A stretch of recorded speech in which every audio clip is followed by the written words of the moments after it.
आज महाशिवरात्रि देशैभरिका मन्दिरहरू मानिसहरूको भिडले खचाखच भरिएका छन् र ध्वनिको आगो पनि बलिरहेको छ र सँगै गाँजाको धुवाँ पनि उडिरहेको छ।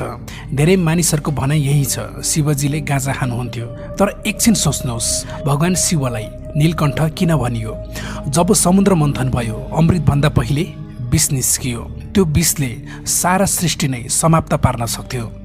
देवताहरू डराए, दानवहरू पछि हटे। त्यो बेला केवल भगवान शिव अगाडि बढ्नुभयो र उहाँले विष उठाउनु भयो र स्वाट्टै पिउनु भयो। त्यो उहाँले आनन्दको लागि पिउनु भएन, यो संसारलाई, यो सृष्टिलाई बचाउनको लागि पिउनु भयो। त्यो नीलो कण्ठ नशाको प्रतीक होइन, त्यो बलिदानको प्रतीक हो। आज शिव मन्दिरहरूमा शिवधुनी बलिरहेको छ। धुनी केवल आगो मात्र होइन, धुनी तपस्याको प्रतीक हो, त्यागको प्रतीक हो, भित्रको विकार जलाउने साधना हो। साँचो धुनी बाहिरको आगोभन्दा भित्रको आगो हो, किनकि समुद्र मन्थन केवल पुरानो कथा होइन, त्यो मन्थन तपाईँको मनभित्र आज पनि चलिरहेको छ। जब तपाईँको मन मन्थन हुन्छ, पहिले अमृत होइन विष नै निस्किन्छ। लोभ, अहङ्कार, वासना इत्यादि। शिवत्व भनेको त्यही विषलाई नियन्त्रण गर्नु हो, त्यसलाई संसारमा फैलन नदिनु हो र आफ्नै कण्ठमा थाम्नु हो।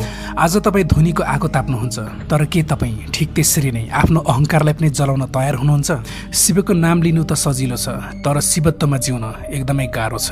यदि तपाईँ शिवजीले गाँजा खायो भनेर तपाईँ पनि गाँजा नखाइसक्नै हुन्न भने शिवजीले जस्तै विष पनि खाइदिनुहोस्। र यदि तपाईँ विष पनि पिउन सक्नुहुन्न, तपाईँलाई डर लाग्छ भने भगवान शिवले जस्तै एउटा जिउँदो सर्प खोजेर घाँटीमा अवश्य बेरेर हिँड्नुहोस्।